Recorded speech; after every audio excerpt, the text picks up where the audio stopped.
Witajcie na kanale Custom Guitar Tones. I znowu legenda, i znowu historia. Tym razem historia dla braci mniejszych, czyli basistów. I wybaczcie za tych mniejszych, ale orędowników, kapczerów gitarowych było tylu, że musieliśmy z tym basem trochę poczekać. Ale warto było. Warto było. Jesteście szanowani, kochani i doczekaliście się. Krótki rys historyczny. Na pierwszy ogień, bo będą też ampegi. Ja wiem, Magnavoxy, najlepiej 72 rok, ampeg pierwszy z tej ery, to wszyscy o tym marzą. Będzie też taki wzmacniacz. Ale zaczynamy od chyba bardziej uniwersalnego z punktu widzenia nagrań i koncertów stadionowych wzmacniacza główki firmy Fender Super Bassman. Rewelacja. Całkowicie lampowy. W preampie 3 lampy 12X7 i jedna 12 AT7 jako inwerter fazowy. W końcówce mocy 6 lamp 65-50. Przepotwór. 300 W czystej mocy w lampach. Wielkie, jak stodoła transformatory. Absolutnie wielki transformator głośnikowy.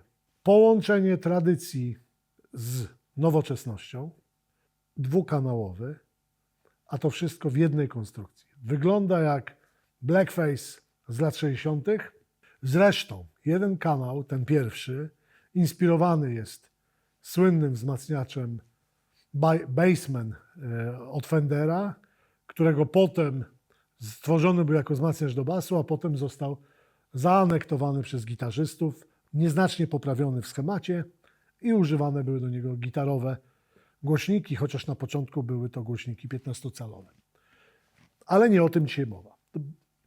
To jest chyba najgłośniejszy z produkowanych wzmacniaczy basowych obecnie na świecie, lampowych, a już Fendera to na pewno. Fender zresztą tą konstrukcję traktuje jako swoją flagową. Panowie, którzy stoją za zrobieniem tego wzmacniacza, skonstruowaniem tego potwora, marzyli tylko o jednym. Stadiony. Niczym El Clasico Realu z Barceloną. Wielkie stadiony. Żadne tam pipidówy. Tylko stadiony i po to ten wzmacniacz powstał. Oczywiście studia nagrań, które mają świetną akustykę i nieprawdopodobnie dobre tłumienie, żeby sąsiedzi nie słyszeli i nie wyprowadzili się albo nie wzywali policji, bo w Stanach to bardzo łatwo podpaść. Dla nich jest ten wzmacniacz. Czyli albo stadion, albo studio nagrań. Granie w sypialni nie wchodzi w grę. Żona się wyprowadzi, dzieci odejdą, sąsiedzi do nas złożą. Koniec świata. I co my tu mamy?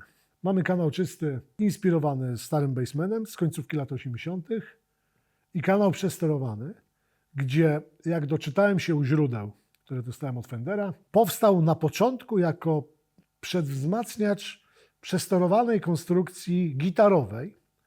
Mimo że seria Supersonic gitarowa miała wiele odsłon, to jeden z tych schematów, tych przedwzmacniaczy i szczególnie przesterowania tego wzmacniacza poszedł, że tak powiem, krok w ewolucji dalej i został zaanektowany przez konstruktorów jako wyjściowy schemat przedwzmacniacza basowego. Oczywiście zostały zmienione podstawowe elementy, te głównie przenoszące pasmo niskich częstotliwości. Zostało też zmienione ziarno przesteru na bardziej basowe niż gitarowe i muszę powiedzieć wprost, to się udało. Więc mamy kanał czysty, mamy kanał przesterowany. Ten czysty klasycznie volume, bas, środek, góra. Góra z wyciąganym potencjometrem. Ten potencjometr wyciągnięty uaktywnia funkcję bright, czyli dodatkowe podbicie wysokich częstotliwości. Szybciutko Wam pokażę mniej więcej o co chodzi. Teraz mamy w trybie normal. A, i jeszcze jedno, muszę to powiedzieć. Nie umiem grać na basie. Nie umiem, ale zagram, nie? Bo na potrzeby tego filmu jest to konieczne. Jaro, który jest znowu świetnym basistą, powiedział, że musi być tam, po tamtej stronie. zrobił mnie w balona, więc ja gram. Nie hejtujcie mnie za granie na basie, po prostu plumkam. Będę się starał i to też będę grał kostką, nie umiem. Dobra, umiem trochę paluchami, więc pokażę wam, o co chodzi. Klasyczna wyjściowa barwa w trybie normal.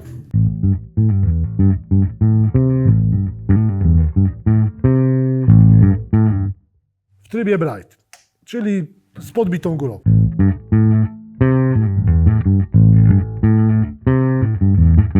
Z kostką. Wracamy do trybu normal.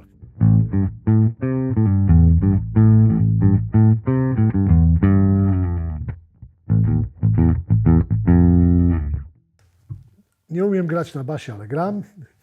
Kontynuujemy. Kanał czysty. Dla mnie rewelacja. Jeżeli uwielbiacie sound od takiego bardzo ciemnego, typu Motown, do tłumionego,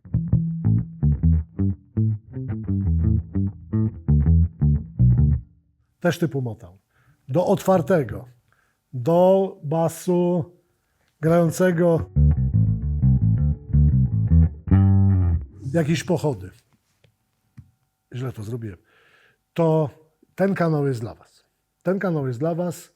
Znakomicie reaguje na zewnętrzne kompresje, znakomicie reaguje na lekkie dosterowanie za pomocą, nie wiem, ja uwielbiam podłączać efekty Dark Glass przed tym piecem i naprawdę robi się grubo.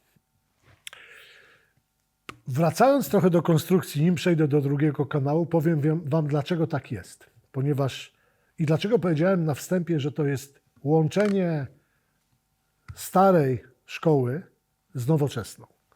Bo oprócz tych wszystkich dobrodziejstw, dwóch kanałów, przesterów tam i tak dalej, wzmacniacz jest pilnowany przez współczesną technologię. Jest coś w rodzaju, firma Fender nazywa to Automatic Bias. Mamy system, który pilnuje prądu spoczynkowego, prądu pracy lamp końcówki mocy. Czyli dba o to, żeby te potwornej mocy lampy były zawsze idealnie wystrojone i idealnie ustawione w sześciopaku, w którym funkcjonują do grania razem. I to się naprawdę udaje. Ten system też informuje gitarzystę basowego o tym, w jakim stanie są lampy, która lampa jest korygowana przez system i która lampa automatycznie dostrojana jest bias, czyli prądy. A co najważniejsze, informuje też, kiedy ta lampa już kończy swój żywot i pomału należy udać się do sklepu albo do serwisu. Wymiana jest bardzo prosta, więc możecie to zrobić sami. I to jest to, czym ta konstrukcja moim zdaniem wysuwa się na prowadzenie. Na panelu tylnym mamy też możliwość podłączenia jednej kolumny, ale też możliwość podłączenia zewnętrznej drugiej kolumny, czyli dwóch kolumn, z przełączaniem trybu oporności 8, 4 i 2 ohm. Na panelu tylnym mamy też wyjście na tuner zewnętrzny o sygnale minus 10 dB, czyli sygnale gitarowym.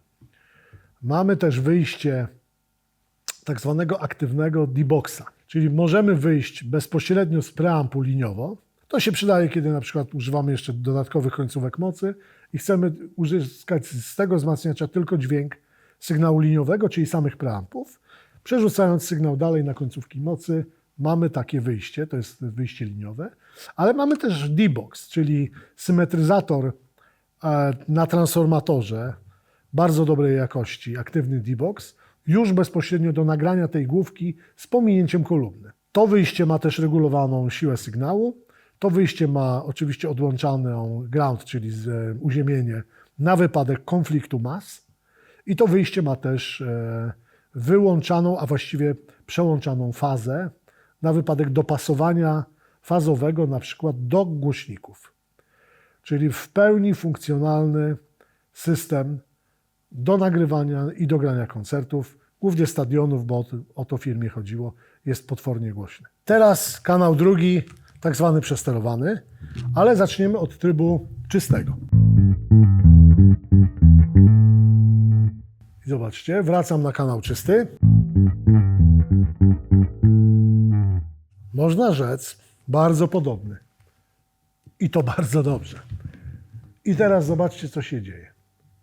Dodam gainu, tak mniej więcej na 5, ale ciągle go nie usłyszymy.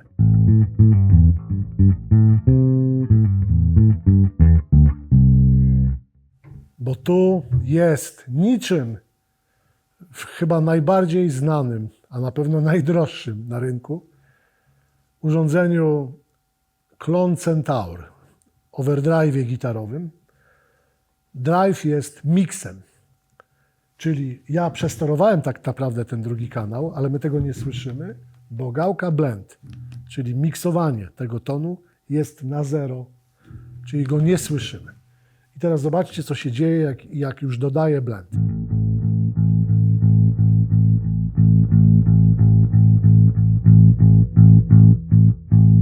Słyszycie? Aż ściszę ten kanał, bo jest...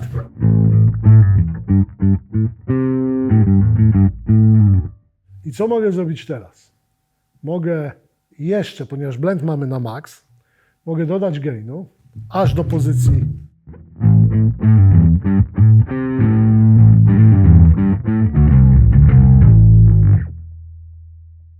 jeszcze ściszam wolum, żeby Jaro tam nie zwariował. Dodaję gainu jeszcze bardziej. I tu już mamy groove.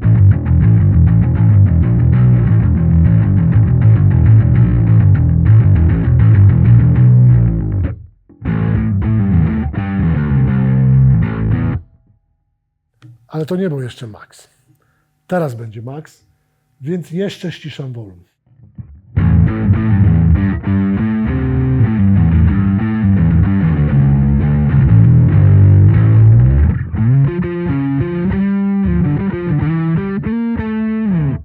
Nie umiem grać solówek na basie, bardzo przepraszam.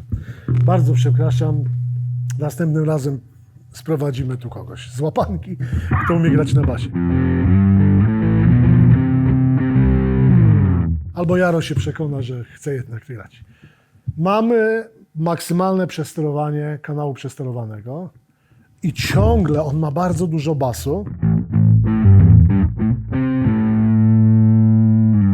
Zobaczcie, jak piękne ziarno. Więc cała ta ekipa rockowo-punkowa będzie w niebo wzięta. Co mamy dalej? Trochę wycofam tego gainu, ale nie wycofam go z samego przesterowania, tylko wycofam go z blendu, czyli z miksu tego. Po prostu sam w torze efekt drive trochę zabiorę, więc słyszymy teraz 2 tony równolegle. Słyszymy kanał czysty i przesterowany jednocześnie. Jeszcze cofnę.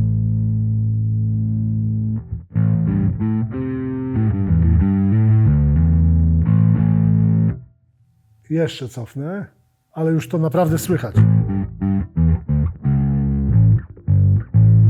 Mamy dokładnie ton czysty na wierzchu i pod spodem ten smrodek tonu przesterowanego. Uniwersalność tej opcji w studiu jest kluczowa. To jest mój ulubiony wzmacniacz do nagrywania, jeżeli chodzi o bas. I potem musi być to ampek Magnavoxa, żeby miał podobny poziom satysfakcji. Oczywiście inne piece tam SVT4 Pro, bardzo dobry wzmacniacz, hybryda lampowo-tranzystorowa, ale mówimy o rdzennym soundzie dla prawdziwych mężczyzn.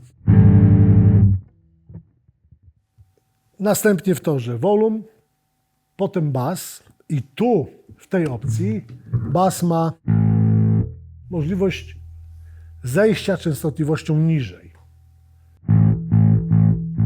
Wycofam trochę gainu, żebyśmy to lepiej słyszeli i hop gałeczka. Zabrało środka, a przeniosło moc tego systemu w dół.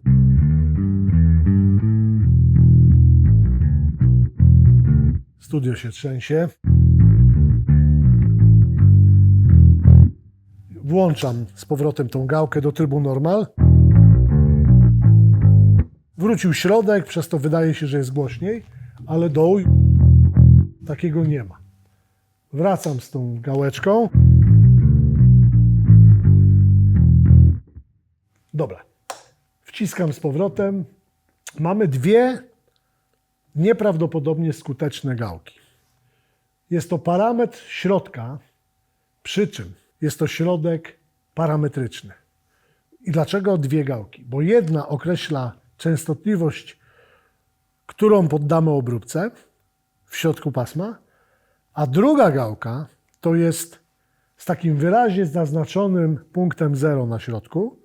To jest pozycja neutralna, gdzie ta lewa gałka nie działa, a w prawo tą częstotliwość wskazaną przez tą lewą gałkę dodajemy, w lewo odejmujemy.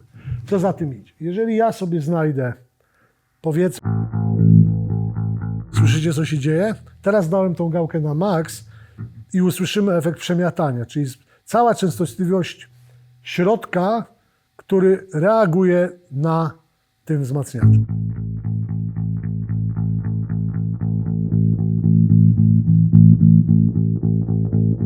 Zostawmy tą częstotliwość, to jest taka charakterystyczna częstotliwość dla Musicmana. Taki nosek. Trochę ją wycofam, ale też mogę ją zdjąć.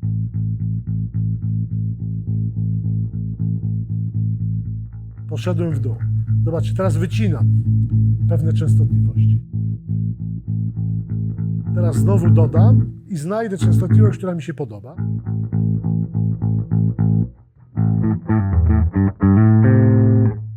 Piękny nosek musicmanowski, może trochę za dużo.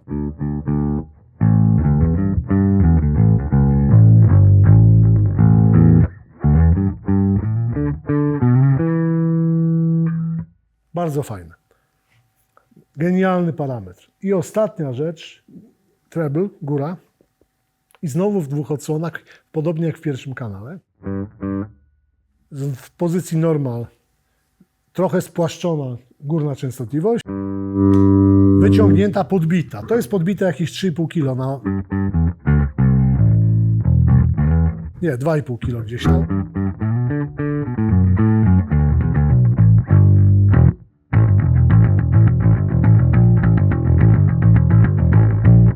I wrócę.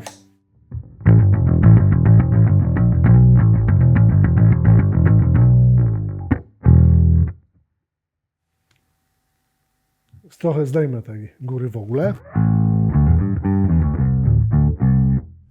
Oddam gainu w miksie.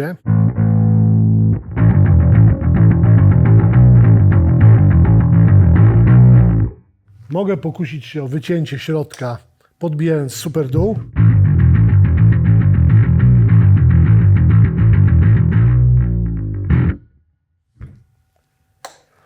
Co byście nie ukręcili, sound jest doskonały. Doskonały, bardzo, bardzo uniwersalny wzmacniacz, całkowicie lampowy. Ja już go skapczerowałem i on gra. W kapczerach też daje radę. Naprawdę, naprawdę, mimo że to, o czym gadamy godzinami w tych programach między innymi, że siedzenie przy paczce, utrata słuchu na lewe ucho, że to wszystko ma miejsce i to jest niezwykła radość. Jest to fascynujące, że człowiek jest atakowany przez bardzo głośne dźwięki basu. Właściwie robiona jest mu krzywda, a człowiek głupi się cieszy. Cieszy, że ta moc go tutaj masuje po twarzy i że wrócę do domu, nic nie będę słyszał, ale i tak będę zadowolony. Ręce będą mi się trzęsły, ale i tak będę zadowolony. Będę głuchy, ale i tak będę zadowolony, bo steroryzował mnie potwór, ale jaki przyjemny. Na potrzeby należy wspomnieć też o drugim elemencie, który nam tutaj dzielnie towarzyszy, czyli kolumnie Aguilar. Bardzo fajna paczka. Mimo że owszem, tak, jesteśmy też w studiu fanami Ampega 8x10, to powiem Wam, że ta paczka 4x12 na głośnikach firmowych z gwizdkiem domiksowywanym z tyłu naprawdę daje radę. naprawdę daje radę i jak pamiętam ten wzmacniacz przez kolumnę 8x10, to wydaje mi się, że ta 4x12 ma więcej dołu i więcej tego środka w tej skutecznej części.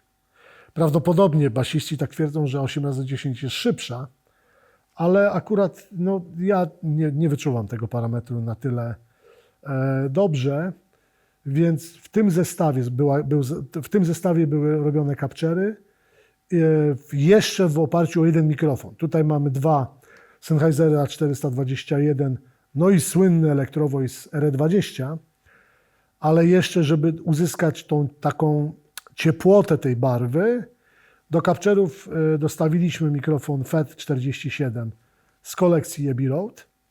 Jest to duże odkrycie w przypadku ujęć gitary i basu. Nam akurat bardzo pasuje i miks tych trzech mikrofonów tworzy capture. Jest to dokładnie opisane przez Jaro na stronie. Stoły, rampy API, ekwalizacja API, sumator API, więc najwyższa jakość i na końcu tej całej zabawy bardzo dobre przetworniki. W przypadku robienia capture'ów dla Tonex, gdzie używa się zewnętrznych przetworników, w przypadku Cortexa wiadomo, on ma swoje i system przeprowadzania całej procedury capture'owania też zawiera się w Cortexie. Na obie te platformy capture'y zostały zrobione bardzo starannie i pieczołowicie. Nie pamiętam teraz, 16 ich wyszło chyba. 16 ich wyszło i oba kanały są zrobione. Różne warianty przesteru zostały zrobione. Z mojej strony to wszystko. Następnym razem to Jaro będzie grał na basie, a ja będę siedział tam i się mądrzył. Bardzo Was przepraszam za swoją grę na basie.